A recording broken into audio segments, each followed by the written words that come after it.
Bonsoir à toutes, bonsoir à tous, bienvenue dans cette nouvelle édition du débrief. Quand on parle de diplomatie, on entend souvent la diplomatie officielle d'un pays, c'est-à-dire un ministère des Affaires étrangères qui met en œuvre la politique internationale de l'État en question, des diplomates qui représentent cet État auprès des autres et relaient cette même politique, et une administration centrale qui gère les différents aspects de la politique diplomatique. Alors, il y a cela, oui, mais il y a aussi plusieurs autres types de diplomatie, la diplomatie économique, la diplomatie culturelle, sportive, digitale. Elles ne sont pas officielles dans le sens d'être cadrées, conceptualisées et structurées, mais elles sont des diplomaties quand même. Il existe une autre diplomatie qui, elle, est justement structurée et officielle. Il s'agit de la diplomatie parlementaire et elle revêt plusieurs aspects. Elle est d'abord la jonction entre les peuples, les parlements étant les représentations des souverainetés des États. Les parlements se rencontrent en bilatéral ou en multilatéral et la présence du Maroc à ce niveau-là est de bonne facture. La diplomatie parlementaire, ce sont aussi les contacts entrepris avec d'autres parties, d'autres pays, des missions de représentation de l'État dans d'autres capitales et d'autres fonctions encore. Alors avec nous pour en parler, Madame Slima Benaziz, bonsoir, merci d'être avec nous. Vous êtes enseignante universitaire, députée RNI, vous êtes aussi présidente de la Commission des Affaires étrangères, de la Défense nationale, des Affaires islamiques et des Marocains résidant à l'extérieur, à l'étranger, c'est bien ça? Et de la migration. Et de la migration. Merci, marhaba bik Allah. C'est Hassan Shkar. Bonsoir et merci d'être avec nous aussi. Vous êtes député USFP et vice-président du groupe socialiste opposition Ittihadi, coordinateur aussi, et c'est à ce titre-là que vous êtes là, du Forum international des jeunes parlementaires socialistes et membre de la commission parlementaire mixte Maroc-Union européenne. Exactement. On est en plein dans la diplomatie parlementaire. Et avec nous depuis Paris en Skype, c'est Abdelmajid El-Fassi. Bonsoir. Bonsoir. Vous êtes membre du comité exécutif du parti de l'Istiqlal et aussi vice-président de la Chambre des représentants. Merci d'être avec nous. On commence directement avec vous, Madame Benaziz. Donc nous sommes au cœur de la diplomatie parlementaire, au niveau de la commission, au niveau de l'opposition, de la catégorie des jeunes socialistes et aussi au niveau de la présidence du Parlement, du bureau du Parlement. Donc on commence avec vous en tant que président de la commission. C'est quoi les fonctions de votre commission et en quoi on peut considérer qu'elle sert à la diplomatie nationale? En effet, la Commission des Affaires étrangères au sein de la Première Chambre, à l'instar des 8 autres commissions permanentes, ont un rôle crucial à jouer dans le cadre de l'examen, bien entendu, des projets et des propositions de loi qui peuvent vêtir également la couleur d'un accord ou de convention signé avec le gouvernement marocain en bilatéral ou en multilatéral. Ces projets ou ces propositions de loi sont discutées, analysées, les amendements font également objet de débats, d'observations, de modifications, etc.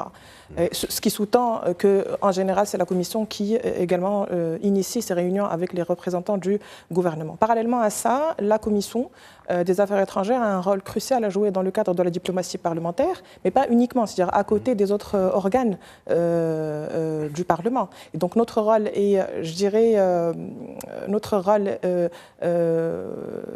à jouer, c'est vraiment d'être le facilitateur en quelque sorte de la coordination, de la collaboration entre les différents homologues et parlements, dans une perspective de créer des ponts de collaboration, de négociation entre avec ces instances parlementaires. L'objectif, in fine, c'est prioritairement défendre les intérêts du Maroc, puisque le rôle de la diplomatie parlementaire est d'appuyer la diplomatie officielle et d'être le garant de l'exécution et de la réalisation des politiques. La position officielle du Royaume. Tout à fait, tout à fait. Et donc, bien entendu, en relayant la vision de Sa Majesté. Et donc, parallèlement à cela, la diplomatie parlementaire a un rôle également à jouer dans le cadre de la promotion, de la création carrément des alliances et des partenariats avec les différents parlements, bien entendu dans une approche gagnant-gagnant.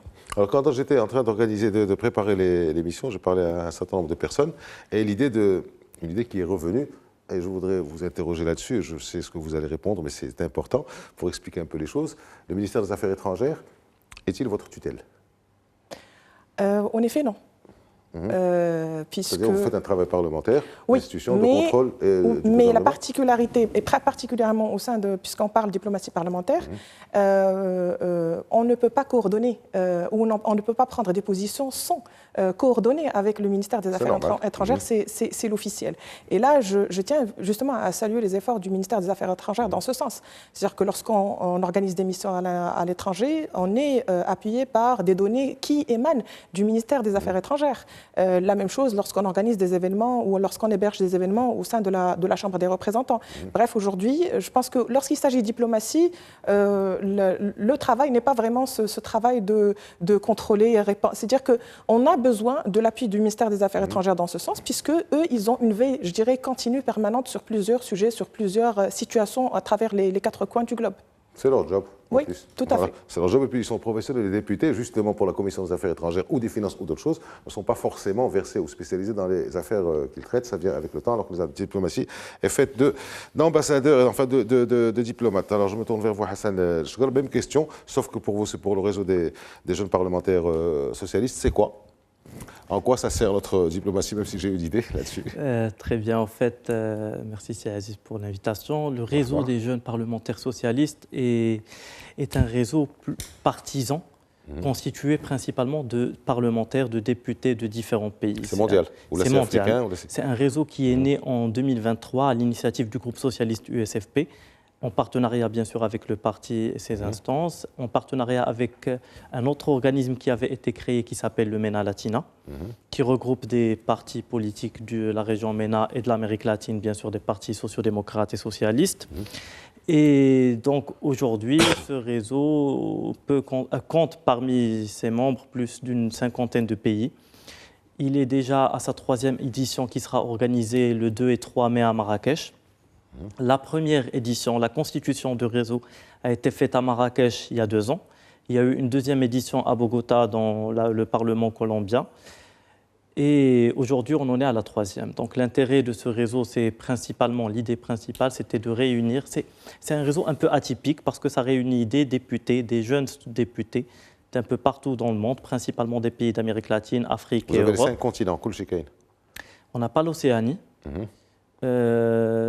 Pas vraiment de pays asiatiques pour le moment. Si on considère l'Irak comme un pays asiatique. C'est un pays asiatique. Mais sinon, c'est principalement, mais c'est l'Asie voilà, c'est principalement un pays, des pays européens, d'Amérique latine et des pays africains. Des pays africains, à partir de là, vous allez élargir.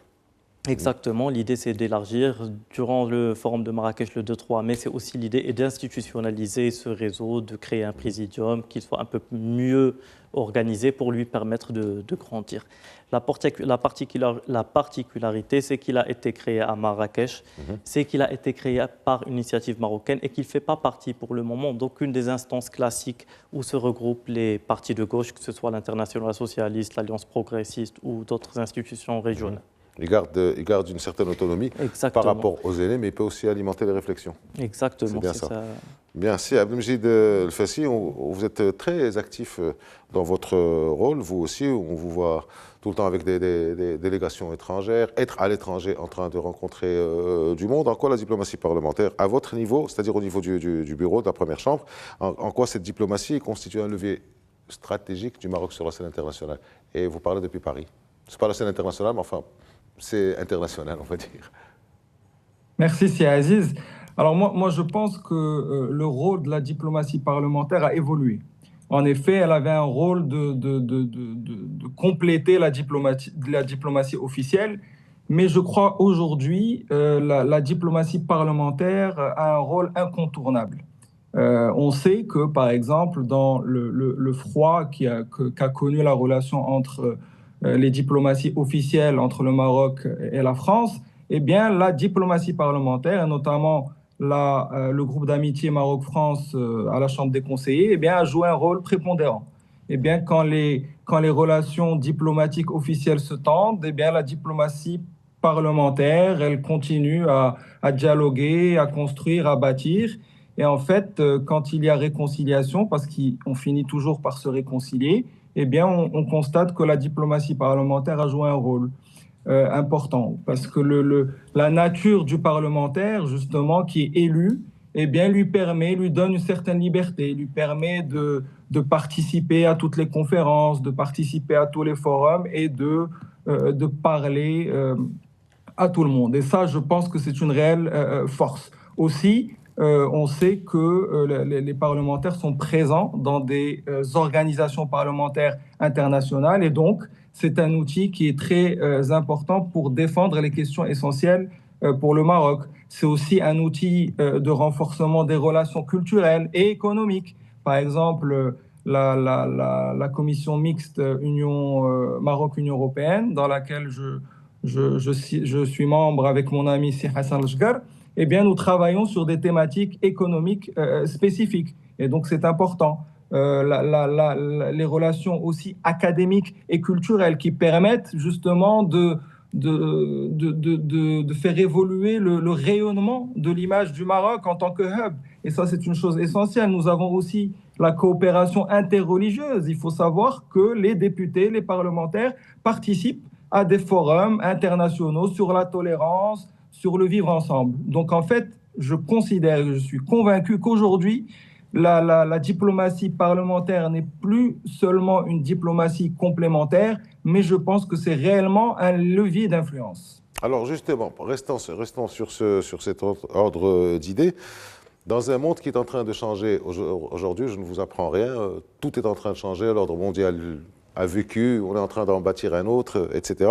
Quels sont, à votre niveau, encore une fois, au niveau de la première chambre, sous le contrôle de vos collègues, quels sont les défis et les opportunités que peut avancer la diplomatie parlementaire marocaine? Alors, je pense que, premièrement, il faudrait, à mon avis, qu'il y ait une meilleure coopération entre la diplomatie officielle et parlementaire. Ça, je pense que c'est un élément qui est essentiel. J'ai déjà eu l'occasion de le dire auparavant, mais je le réitère. Effectivement, le ministère des Affaires étrangères nous aide beaucoup, mais je pense qu'il faudrait une meilleure coordination entre la diplomatie parlementaire et la diplomatie officielle, notamment quand il s'agit de participer à des forums internationaux où les parlementaires sont représentés. Je pense que le deuxième élément qui est très important serait par rapport à la formation des parlementaires. Et ça, je ne dis pas ça de manière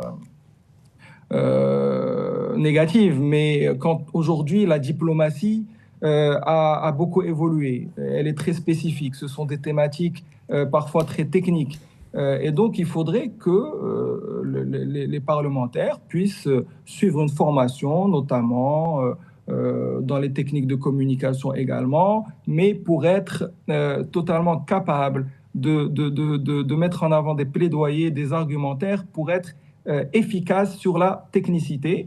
C'est quelque chose, je pense, que le Parlement devrait faire et qui est très important. On pourrait aussi se pencher sur l'évolution technologique, même dans la diplomatie. Aujourd'hui, nous pouvons parler de diplomatie parlementaire numérique. Nous savons qu'il y a une transformation digitale et donc nous ne sommes pas obligés tout le temps de participer en présentiel à des forums, mais nous pouvons organiser des forums numériques et ça peut aider le Maroc, à travers sa diplomatie parlementaire, à être un peu plus efficace. Je pense que ces trois éléments, à mon sens, sont importants pour améliorer le rendement de la diplomatie parlementaire. Alors, je sais que vous avez des occupations là où vous êtes à l'objet du FACI, mais je vous garde quelques minutes le temps de faire un tour de table avec vos collègues et peut-être créer la discussion. Je voudrais revenir sur le deuxième point dont vous avez parlé, duquel vous avez parlé, la formation des parlementaires. Je le disais tout à l'heure à la fin de votre intervention, c'est vrai que les parlementaires, ce n'est pas des professionnels de la diplomatie et qu'il y a une formation. Comment ça se passe à votre niveau, au niveau de cette formation? La même question va être, enfin le commentaire aussi pour vous, Hassan Lachgar. Alors, en effet, je vais commencer directement par le discours de Sa Majesté lors de l'ouverture de la session législative en octobre dernier. Le message était clair. Aujourd'hui, la diplomatie parlementaire est amenée à jouer des rôles plus audacieux, à prendre des positions plus plus courageuse.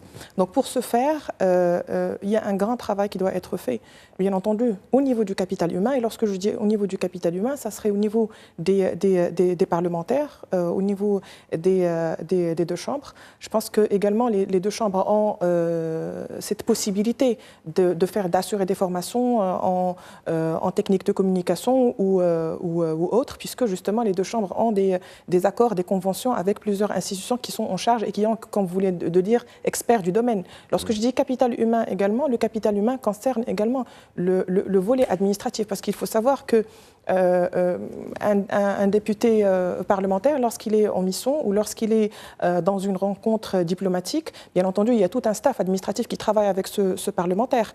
Un parlementaire ne va pas... parce que lorsqu'on parle de diplomatie, c'est plusieurs choses à évoquer autour d'une table. C'est de l'économique, c'est du politique, c'est du juridique, etc. Et donc, je pense qu'également, le staff administratif joue un rôle essentiel dans ce siège-là. Je reviendrai également sur le volet, parce que j'aimerais bien intervenir sur la partie relative à la tendance, aux nouvelles tendances. Aujourd'hui, certainement, le Parlement doit suivre les nouvelles tendances. Et là, je pense que je dois m'arrêter pour saluer un petit peu un effort qui a été fait là-dessus. Aujourd'hui, nous sommes dans un processus de numérisation qui est excellent, non seulement au niveau de la diplomatie parlementaire, mais également au niveau de tout l'aspect législatif. Donc, côté digitalisation, il y a des avancées à saluer. Aujourd'hui, il y a un groupe de travail sur l'intelligence artificielle, et c'est une première au niveau du continent d'avoir ce groupe de travail. Mais je pense qu'on ne doit pas s'arrêter ici. Le travail doit être en continu. Nous sommes dans une phase, pour moi, je dirais décisif, surtout lorsqu'il s'agit de la question nationale. Donc, on doit multiplier les efforts des deux côtés, du côté législatif, du côté de l'exécutif, parce que justement, il faut prendre des positions aujourd'hui assez courageuses et assez audacieuses. Merci. Hassan, au niveau de la formation, Madame Belaziz nous parle du rôle de l'administration, du rôle central de l'administration dans la formation. Comment vous voyez cette formation ?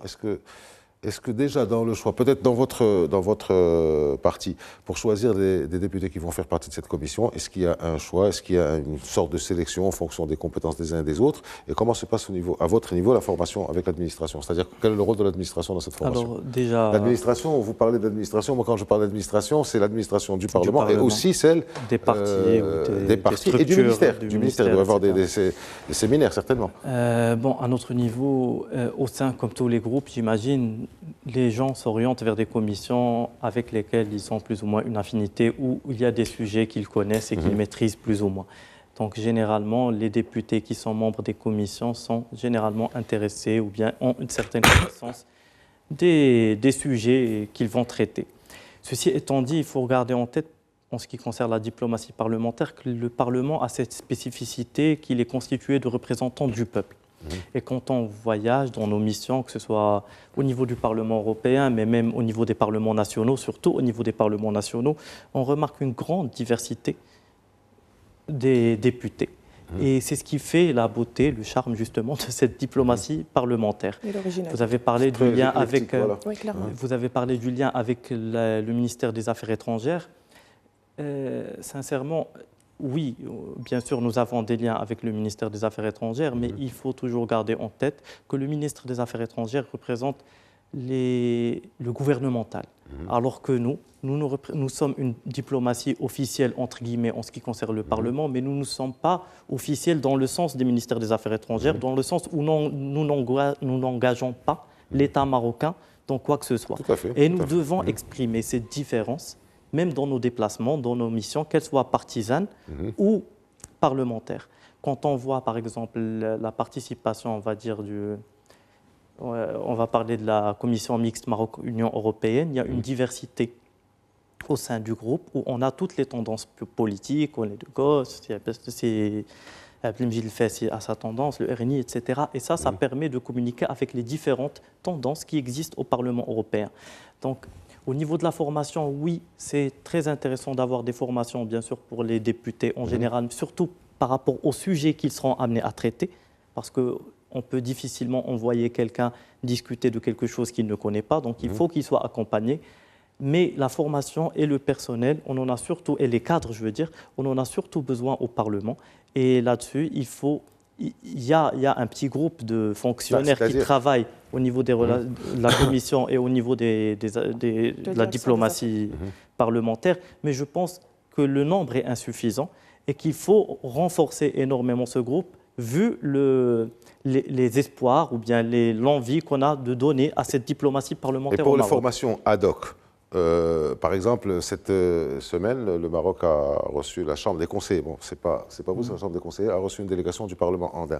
Pour ce genre de visite, est-ce qu'il y a une formation, un briefing, un débriefing du ministère des Affaires étrangères? Voilà comment ça se passe avec le Parlement, avec les pays constituant le Parlement andin. Est-ce qu'il y a des Nécessairement. Parce que lorsqu'il y a une délégation ou lorsqu'on reçoit une délégation, il y a un double travail. Il y a déjà au niveau de la Chambre des représentants, je parle bien sûr de la Chambre des représentants, il y a une direction des affaires étrangères qui a un petit peu l'historique des relations avec tel ou tel Parlement. Et en plus de ça, on a un briefing avec le ministère des Affaires étrangères pour nous dire un petit peu les actualités par rapport à plusieurs points, par rapport aux points économiques, politiques, etc., par rapport à la question nationale, etc. Donc, en fait, je pense qu'on est alimenté... Si vous voulez réagir, vous y allez. On est alimenté. Si vous voulez réagir, vous y allez. Juste après Hassan Chka. On est alimenté en éléments de langage. On a un peu l'historique de la relation, comment elle s'est passée, et ça complète bien sûr le savoir qu'on peut avoir développé ou bien les connaissances qu'ils peuvent avoir. Avec les petits détails intéressants qui peuvent. Mais je peux dire qu'également il y a une touche du parlementaire. Parce que, en plus, oui, il y a une touche parce que justement, lorsque, par exemple, qu'il s'agit par exemple d'une délégation avec, bon, en général, la délégation qu'on reçoit, en général, elle est diversifiée. Mais justement, lorsque je reçois une délégation, le socialiste parlera très bien avec un socialiste. Un sociodémocrate sera mieux entendu par un sociodémocrate. Il y a des choses qu'on partage avec d'autres partis. Il y a par exemple des homologues qu'on reçoit et qu'on a déjà des relations avec eux dans le cadre de nos partis politiques. Donc ça facilite après dans un autre cadre, ça facilite la discussion. Abdelmajid Fassi, si vous voulez réagir à ça, marhaba, mais avant de vous libérer, je voudrais vous poser cette question. Cette question, le président de votre président, le président de la première chambre, Rachid Talbi Al-Alami, était en Espagne, et j'ai vu sur des images qu'il y avait avec lui des conseillers, donc de la deuxième chambre. Est-ce qu'il y a de la collaboration, de la coordination, ça a été dit autour de la table, entre les deux chambres? Vous êtes membre du bureau, donc c'est à votre niveau que ça doit se faire normalement. Écoutez, pour ce genre d'organisme ou de conférences internationales, il y a des représentants des deux chambres, donc de la première et de la seconde, et qui se retrouvent là-bas avec leurs délégations respectives, leur administration respective. Et donc, il y a un travail qui se fait entre les deux, une fois sur place, où on essaye de converger, notamment dans les interventions, on essaye d'avoir une convergence ou une voie qui va être efficace et qui va porter. Donc c'est une fois sur place que les deux chambres unissent leur travail pour être les plus performants possibles. Je voudrais juste aussi, par rapport au travail avec le ministère des Affaires étrangères, lorsqu'on reçoit une délégation étrangère, en effet, on reçoit une fiche du ministère des Affaires étrangères qui retrace l'historique avec le pays et tous les sujets d'actualité et même les défis, ou tout ce qui concerne les crises passées, tout ce qui concerne notre relation avec ces pays-là. Et donc, ça nous permet évidemment d'avoir des éléments de réponse une fois qu'on discute. Après, il vaut mieux, en effet, que, par exemple, si un parti est membre du groupe PPE, eh bien, de mettre un parlementaire qui est de cette tendance-là avec la délégation qui vient, plutôt que d'autres. Donc là, c'est une certaine intelligence collective au niveau du Parlement qu'il y a pour que, encore une fois, la voix du Maroc, parce qu'au final, c'est toujours la voix du Maroc, soit la plus efficace possible. Merci pour ces informations. C'est toujours utile d'avoir un membre du bureau. Des informations qu'on peut avoir. Merci pour votre temps, Abdelmajid Fassi. Je suppose que vous êtes occupé. Nous vous libérons. Merci d'avoir été avec nous. Selma. Merci, Siaziz. Merci. C'est toujours un plaisir. Merci. Madame Benaziz. Alors, le Maroc, sous l'impulsion de Sa Majesté, sur les 20 dernières années, a connu une véritable dynamique avec le continent africain. C'est à peu près une cinquantaine de visites sur les 20-25 dernières années. Et c'est un bon millier de partenariats qui ont été signés, qui ont été passés. Je suppose qu'il doit y avoir un relais, un prolongement, un accompagnement de ça. Le gouvernement, Sa Majesté a fait ce qu'il avait à faire à ce niveau-là, de créer cette dynamique. Le gouvernement suit normalement, mais au niveau parlementaire. Qu'est-ce que vous faites pour ça ? Alors, je pense que tout simplement en s'alignant justement s'inspirant de la vision de Sa Majesté le roi Mohamed VI à propos ou concernant, j'allais dire, l'intégration africaine, je pense que la diplomatie parlementaire a un rôle extrêmement important à jouer. Mon collègue Si Abdelmjid El-Fassi l'a bien signalé. Aujourd'hui, avec les mutations, les défis que connaît le monde, que connaît l'Afrique, aujourd'hui, les rôles ont changé. Et donc, je m'explique. Aujourd'hui, la diplomatie traditionnelle à elle seule n'est pas suffisante pour répondre à ces défis. Et donc, c'est pour cette raison qu'aujourd'hui, voilà. Et donc, c'est pour cette raison qu'aujourd'hui, il faut repenser les mécanismes d'action. C'est une nécessité. Et en repensant ces mécanismes d'action, je suis convaincue aujourd'hui que les parlements, pas uniquement le Parlement marocain, tous les parlements africains ont un rôle crucial à jouer dans le cadre de, je veux dire, la promotion de l'innovation et la gouvernance au sein du continent. Il faut rappeler que les praticiens de la diplomatie parlementaire ne sont autres que les représentants du peuple. Et donc, ils ont cette légitimité de comprendre et de défendre les aspirations des Africains. Et donc, aujourd'hui, je pense que le grand défi et le grand enjeu, c'est qu'il faut sortir un petit peu du cadre, parler de l'Afrique, débattre de l'Afrique, mais plutôt aller vers la construction et proposer et faire des propositions, je veux dire, audacieuses pour construire l'Afrique. Aujourd'hui, les parlements... Ce n'est pas les grands projets qui vous manquent entre la façade atlantique, entre le Sahel, désenclavé, c'est pour ça que je vous dis qu'aujourd'hui... Oui, c'est pour ça que je vous dis aujourd'hui que les parlements africains, des pays africains, peuvent être un forge intellectuel, une pépinière de solutions à ces défis, particulièrement les défis qui concernent la stabilité des pays, la paix, la sécurité, etc. Bien entendu, on a un fondement, on a une base sur laquelle on peut travailler, on peut aller de l'avant. Il y a des projets qui ont été lancés par Sa Majesté à caractère économique ou à caractère politique, juridique, etc., où le Maroc a montré son engagement envers le continent. Donc il y a une base de travail qui est là, qui est présente. Il y a à faire Hassan Segar. Alors, c'est la même question, mais je vais la pimenter un petit peu. Je disais à Mme Abdelaziz qu'il y a des projets, ce n'est pas les projets qui manquent entre la facilitation de l'accès aux pays du Sahel et de l'autre côté aussi, entre la façade atlantique, entre le gazoduc. Mais pour certains projets, comme par exemple pour la façade atlantique, il peut y avoir des réticences, des pays qui voient les choses autrement. Et si on considère que les socialistes sont partout, même si bon, ça recule un petit peu, mais si on considère que les socialistes sont partout... C'est comme une marée, ça va, ça vient. C'est un flux et un reflux, très bien. Est-ce que vous avez un flux vers ces pays de notre continent dans le cas où il y a des réticences, dans le cas de... Est-ce que vous pouvez donner un coup de main, est-ce que vous pouvez aller expliquer un peu les choses, expliquer la vision? Comme vous dites, en fait, au Maroc, on a aujourd'hui l'avantage d'avoir une vision plus ou moins claire pour le développement d'une région. Dans le processus aussi d'intégration régionale du Maroc et la place qu'il peut se trouver. Malheureusement, nous connaissons tous l'état actuel de l'Union du Maghreb arabe. La CEDEAO vit ce qu'elle vit avec tous les différends qu'il y a. Aujourd'hui, je pense que le Maroc offre une alternative, une vision claire, que ce soit par rapport à la façade atlantique et les pays de l'Atlantique, de l'Ouest africain qui inclut le Maroc, nous sommes un pays ouest africain, que ce soit au niveau de l'intégration des pays des Sahel en leur offrant cette façade maritime, mais il faut dire que ce sont deux projets titanesques, très très grands, qui ne pourront jamais bien sûr réussir si on se contente de notre propre volonté et qui demandent l'engagement de tous ces pays partenaires, comme vous avez dit, qu'il faut convaincre, avec lesquels il faut discuter à notre niveau, autant que député, autant que parlementaire. Je sais qu'il y a un grand travail qui se fait d'explication de ce projet, d'essayer un peu de...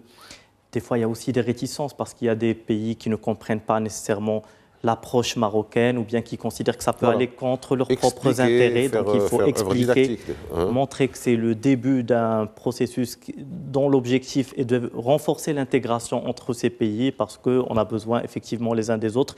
On ne peut compter que les uns sur les autres pour un réel développement quand on voit un peu ce qui se passe aujourd'hui dans le monde.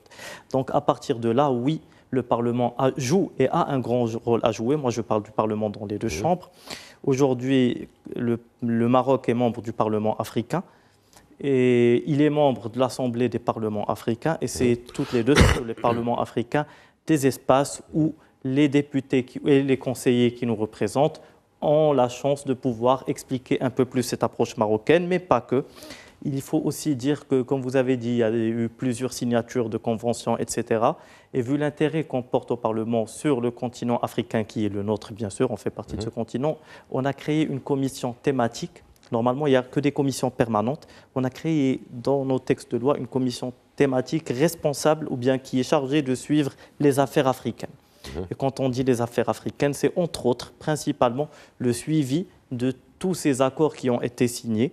Parce que des fois, il faut aussi faire le suivi et s'assurer que pour gagner la confiance justement de ses partenaires, oui, en partie, des fois il y a des problèmes, des fois il y a des changements, des fois il y a des problèmes de financement. Donc vous prenez l'info, vous la remontez au ministère concerné, non, au gouvernement non. Nous, on ne remonte pas l'information, nous, on fait le suivi de l'exécution. Et pour interpeller justement après, quand le rapport de la commission sortira, s'il y a des retards, s'il y a des lacunes, vous remontez l'information en interpellant. On interpelle le gouvernement, c'est ça. C'est plus un peu dans ce sens. Et ça nous permet aussi de donner un peu plus de crédibilité, de faire le suivi, parce qu'avec nos partenaires africains, croyez-moi, des fois, il y a un vrai effort dans certains pays de donner une mauvaise idée sur la façon d'agir des Marocains. On veut des fois nous présenter comme des expansionnistes, on veut des fois nous présenter de différentes manières. Donc il faut faire cet effort de convaincre, d'expliquer, d'étayer et de montrer qu'on prend les choses très sérieusement autant que... Et qu'on est tous au même pied d'égalité. Finalement, on est tous des partenaires. C'est comme ça qu'on voit ça au niveau du Maroc. Je vais revenir avec vous juste sur cette petite phrase qu'on a échangée, Hassan Chgar et moi, sur l'interpellation du gouvernement, sur la remontée d'informations, sur vous êtes informés, vous partez sur le continent ou ailleurs, mais parlons du continent africain. Quand vous sentez qu'il y a un problème, qu'il y a quelque chose qui coince, vous remontez cette info, vous en discutez avec, je vous parle en tant que président de la commission, mais aussi en tant que député RNI, donc membre de la majorité, avec le parti qui conduit cette majorité. Est-ce que vous remontez une information? Est-ce que vous interpellez? Comment ça se passe? Pas parce que vous êtes de la majorité que vous n'interpellez pas? Non, la vérité, je vais revenir à ce que j'ai dit au début. Lorsque ça bloque, c'est-à-dire qu'il y a un effort qui doit être multiplié de notre part pour essayer de trouver des solutions, pour essayer de trouver des issues. Essayer de trouver des issues est impossible si on n'a pas tous les éléments nécessaires pour essayer de trouver des solutions. Et donc les éléments nécessaires, peut-être qu'on a des éléments, mais peut-être qu'on n'est pas actualisé, on n'est pas à jour sur certains éléments. Donc aujourd'hui, je pense que c'est primordial de travailler en parallèle avec le ministère des Affaires étrangères. C'est une nécessité. Comme ça, on a toute l'information, on a rassemblé... Madame Aziz, pardon, je ne parle pas du ministère des Affaires étrangères. Je parle, par exemple, il y a un accord sur...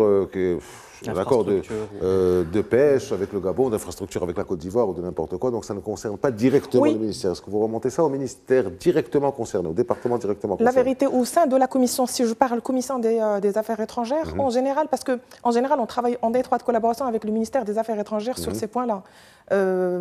Et je peux dire que on n'a pas vraiment rencontré des soucis liés à un département autre que ce département. Mais de toutes les façons, en tant que député, on est en étroite communication. C'est-à-dire on communique directement avec le gouvernement lorsqu'il y a des problématiques qui se présentent. Très bien. Alors, extrait d'un rapport CEC, je commence par vous, Hassan Chgar, d'un rapport Conseil économique, social et environnemental. Je lis: le nouveau modèle de développement doit être au cœur des relations internationales de la Chambre des représentants, en le présentant en tant que modèle sociétal marocain basé sur la diversité, le pluralisme, la démocratie représentative et la séparation des pouvoirs. Fin de l'extrait. Alors le CESE appuie une plus grande implication du Parlement et de la diplomatie parlementaire dans l'exécution du nouveau modèle de développement. Bien, le nouveau modèle de développement, ce n'est pas au Parlement de le mettre en œuvre, c'est au gouvernement. Ça, c'est une autre affaire. Mais est-ce que vous en faites la promotion d'une certaine manière. Donc, si j'ai bien compris, la question est-ce qu'on fait la promotion du nouveau modèle de développement ou bien est-ce que vous vous impliquez, voilà, est-ce que vous vous impliquez à faire passer le message du nouveau modèle de développement, essayer de... Pour nous, la réponse elle est très simple. Ça dépend des sujets, bien sûr, et des thématiques qu'on va discuter. Par exemple, le forum des jeunes socialistes, on aura plein de thématiques. Et donc, sur plusieurs de ces thématiques, il y a une réponse marocaine. Parce qu'en final, quand on se rencontre en tant que député, ce qu'on partage, ce sont des expériences. On n'est pas des décideurs, on n'est pas un gouvernement. Donc, il y a souvent un partage d'expériences qui se fait. Et sur chacun des sujets, parce qu'on vit tous les mêmes problèmes un peu partout dans le monde, sur chacun des sujets, chacun présente la problématique telle qu'elle a été vécue dans son pays et la réponse qui a été donnée. Nous, au Maroc, ce qu'on présente aujourd'hui, effectivement, le NMT en fait partie. Et ce qu'on dit souvent, c'est qu'on a beaucoup de chance maintenant au Maroc, surtout depuis le NMT, même avant, depuis la crise du Covid et après. Nous considérons en tant que parti qu'on a de la chance parce qu'à travers le NMT, à travers le cap donné par Sa Majesté sur différents dossiers stratégiques, que ce soit national ou à l'international, on a une base commune solide qui nous permet d'avancer. Donc les différends qu'on peut trouver sur plusieurs sujets au Maroc sont plus au niveau de l'exécution, la façon de faire. C'est souvent à ce niveau. Ce n'est pas des différends, on va dire, de dogme ou bien... Ce n'est pas le cas pour vous. Ce n'est pas le cas aujourd'hui. Tout à fait. Donc ça nous ouvre une fenêtre. Et c'est ce qu'on essaie aussi d'expliquer à tous nos partenaires. Parce que souvent, c'est une question que posent beaucoup, que ce soit en Amérique latine, et surtout en Amérique latine et les pays africains, c'est comment vous gérez la différence. Qu'est-ce qui fait que le Maroc est un pays qui réussit, même avec un rythme de tortue, mais à être stable et à évoluer à son rythme. Et au final, tout le monde voit que ça paye. Contrairement à d'autres pays qui, des fois, ont des évolutions yo-yo ou bien des crises qui viennent, qui partent et ça crée de l'instabilité. Et réellement, notre expérience au sein de l'USFP, à travers ce qu'on échange avec les camarades d'autres partis, les parlementaires d'autres partis, c'est que réellement, on a beaucoup de chance au Maroc. On a un système unique qui est l'idée par Sa Majesté, qui donne un cap et qui nous permet, en tant qu'acteurs politiques, de trouver, nous sommes un pays de consensus. Donc on finit, même sur les sujets les plus clivants, à trouver un consensus sans bloquer l'évolution du pays. Et ça, c'est un grand bénéfice. C'est que, croyez-moi, beaucoup de pays, beaucoup de partenaires commencent à réfléchir quelle institution chez eux pourrait justement réussir à jouer ce rôle. Et commencent à réfléchir aussi comment ils pourraient créer ce consensus chez eux. Mais le modèle marocain intéresse beaucoup. Ce qui fait la spécificité, la particularité du modèle marocain. Au niveau de la Commission des Affaires étrangères, Madame Benaziz, comment ça se passe pour le nouveau modèle de développement? Alors, moi, la vérité, lorsque j'entends parler du nouveau modèle de développement, ce qui m'interpellerait avant d'arriver à la diplomatie parlementaire, c'est qu'aujourd'hui, il faut revenir un petit peu aux élections, aux dernières élections. C'est que le constat est que la majorité des partis politiques ont puisé des recommandations du nouveau modèle de développement pour former leur programme électoral.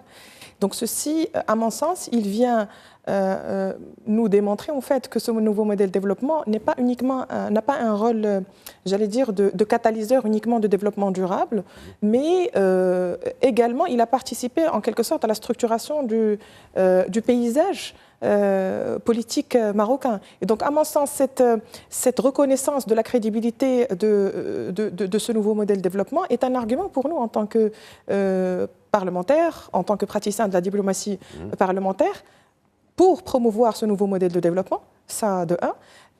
Mais lorsqu'on dit promouvoir, ce n'est pas uniquement promouvoir le projet en tant que, je veux dire, en tant que projet de transformation socio-économique, mais également comme étant une offre de coopération pour le monde. Si je prends par exemple l'exemple du développement économique des 3 régions du Sud, les 77 milliards accordés pour le développement économique de ces régions-là, c'est une des facettes de ce nouveau modèle de développement.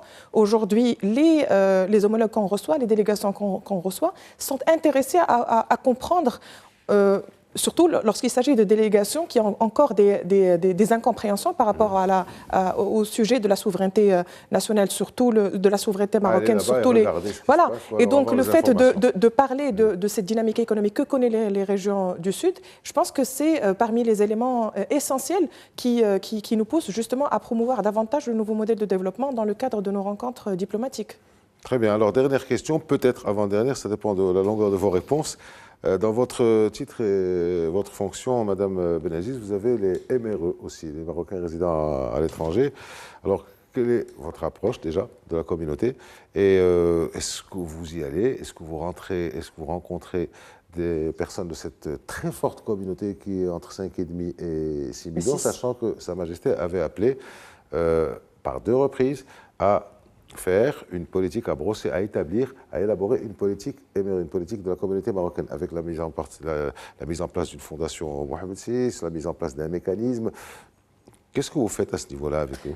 Alors, on partage le même point, le même avis sur le rôle des Marocains résidant à l'étranger comme étant une communauté qui joue un rôle crucial dans le rayonnement du pays à l'international. Sa Majesté l'a bien précisé lors de son dernier discours du 6 novembre 2024, en démontrant le rôle, je dirais, remarquable de cette communauté sur différents plans.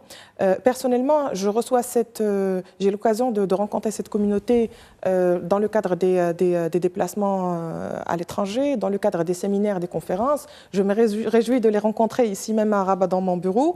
Bref, l'idée est de pouvoir bien comprendre un petit peu les préoccupations et les aspirations de cette communauté des Marocains résidant à l'étranger.